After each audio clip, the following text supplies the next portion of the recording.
하려 함이니라. 아멘. 오늘 말씀은 바벨론 포로 시대의 정복자, 그 중에서도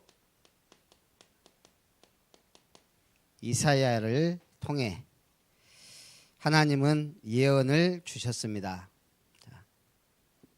오늘 말씀을 잘 받고 예배에 승리하면 큰 응답이 오게 됩니다. 우리가 평상시에 하늘을 보면 뭐가 있어요? 일단 맑은 하늘에는 구름이 보여요. 또요,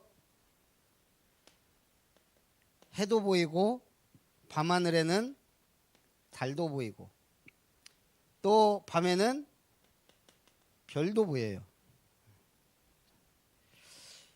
그러다가 하늘에서 눈도 오고 비도 떨어져요.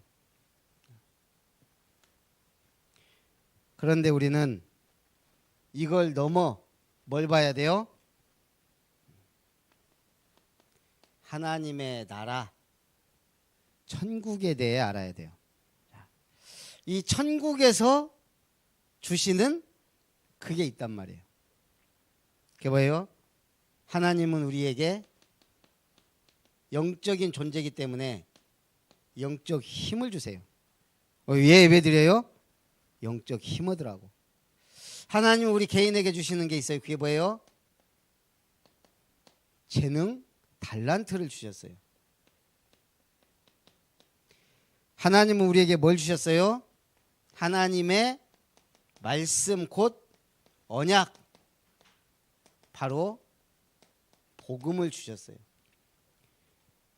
그래서 우리가 이 축복을 어떻게 누려요? 보좌의 축복으로 누리는 거예요.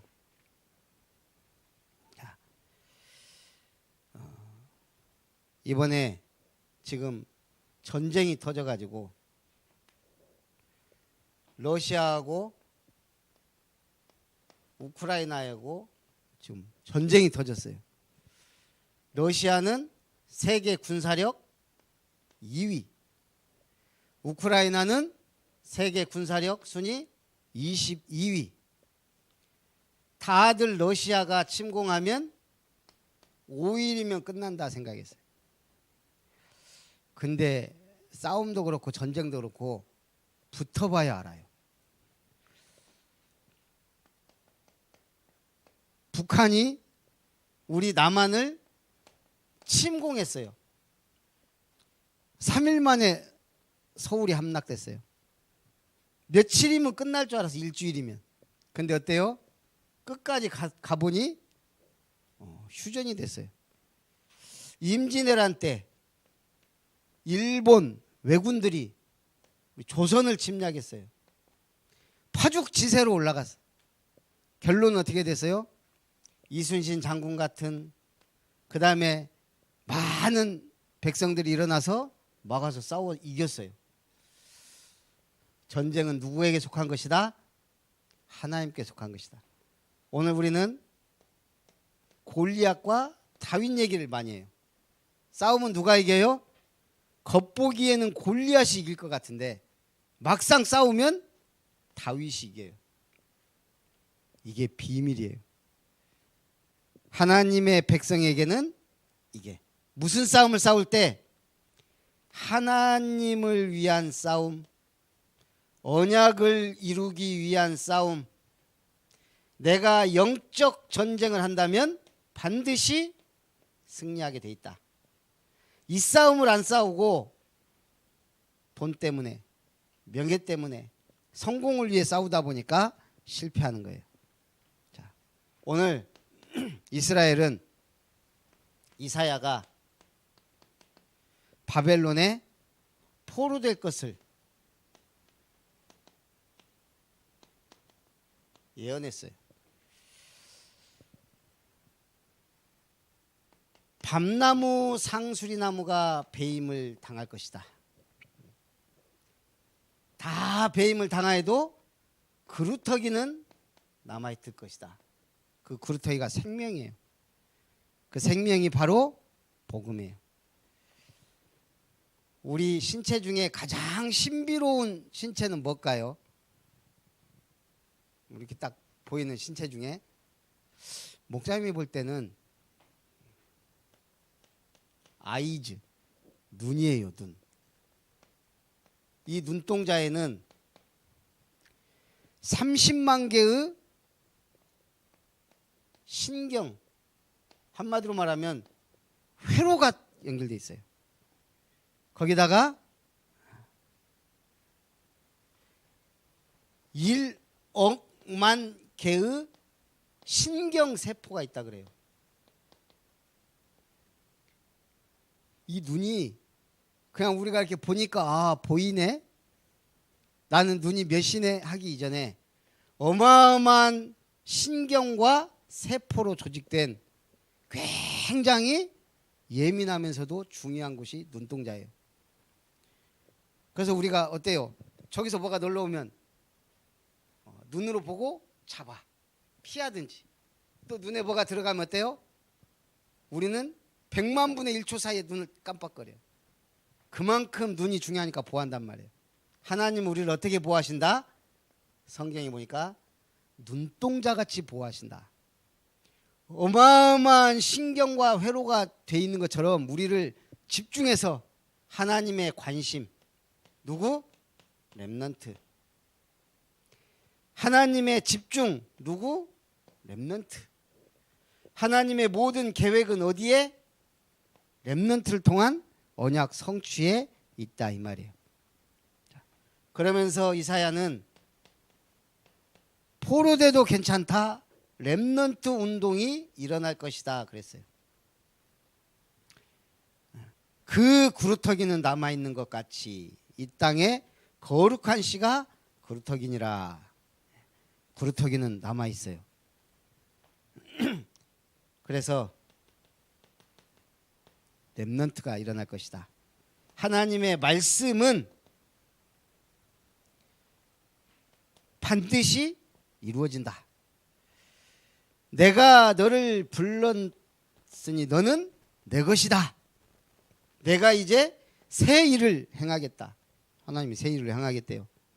3월달은 무슨 달? 새로운 출발의 달이에요.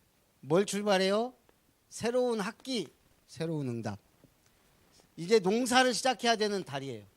열매 맺기 위해서 열심히 뿌리해야 되는, 그리고 뭐가 나요? 싹이 나고 꽃이 피는 계절이에요. 그리고 3월은 세 번의 기회를 주는 달이다 그래요. 예수님이 베드로도 3번 기회를 주셨는데 새 일, 뭐만 하면 돼요? 일어나 빛을 발하라. 내가 너를 파수꾼으로 세웠다. 그래서 오늘 렘넌트 운동은 계속 이어졌어요.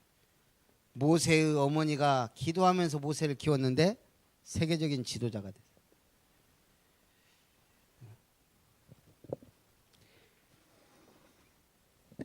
디모데는 복받은 사람이에요. 외조모 로이스와 어머니 유니게 속에 있는 그 믿음이 또 사도 바울과의 만남을 통한 최고의 렘넌트로, 미국의 초대 대통령 워싱턴이 있는 곳에 신앙의 어머니가, 링컨 대통령 있는 곳에 낸시 어머니가 성경으로 가르쳤어요.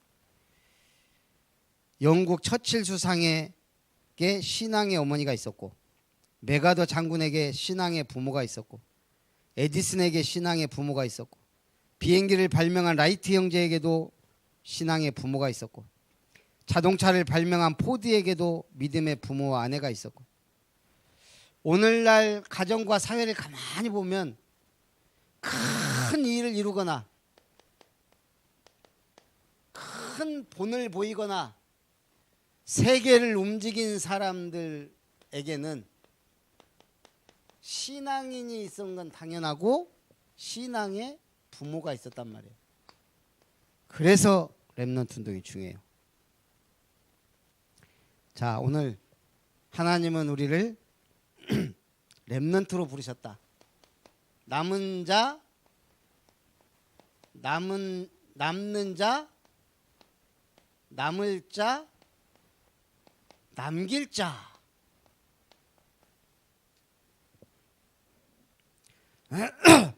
우리가 기억해야 될 게 있어요. 지금 전쟁 때문에 사람들이 죽는데 어찌됐든 개인종 말이 있어요. 우리는 죽는 날이 있다. 또요, 강대국도 종말이 있어요. 언제까지나 세계 1위 강대국은 없어요. 에스겔서에 보면 곡이라는 왕이 마곡이라는 지역에서 왕을 하면서 이스라엘을 전쟁을 일으킬 것을 마지막 에스겔서와 계시록에 예언돼 있어요. 근데 이 곡이라는 왕은 로스와 메섹과 두발 지역의 왕이에요. 마곡 지역. 신기하죠? 로스 하면 뭐 생각나요? 우리 지사 선생님, 로스 하면 어느 나라가 생각나요? 생각이 안 나? 메색, 두발. 로스는 러시아하고 비슷하잖아. 메색은 모스크바, 그 지명을 말한다 그래요. 두발은 또 그 지역이 있다네. 어쨌든 지금 러시아가 21세기에 우크라이나를 침공했어요. 근데 이 러시아가, 로스가 이스라엘을 침공하는 게 이 세계의 거의 끝날의 전쟁이라고 성경은 예언해 놨어요. 나는 생각해 봤어요. 내가 주일 예배 때 얘기할 건데, 이스라엘을 침공한다? 러시아가? 멀어. 근데 러시아하고 국경이 맞닿아 있는 영적 이스라엘이 한국이야.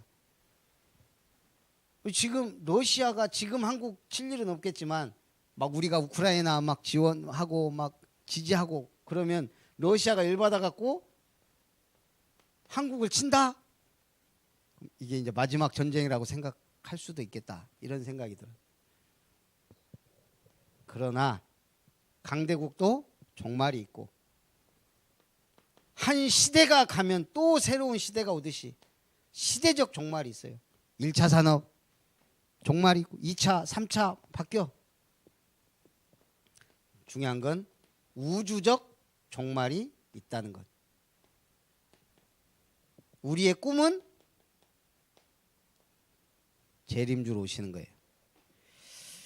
그래서 재림주로 오실 주님을 바라보며 이 시대에 하나님이 우리를 남은 자, 순례자, 정복자로 부르신 줄 믿습니다.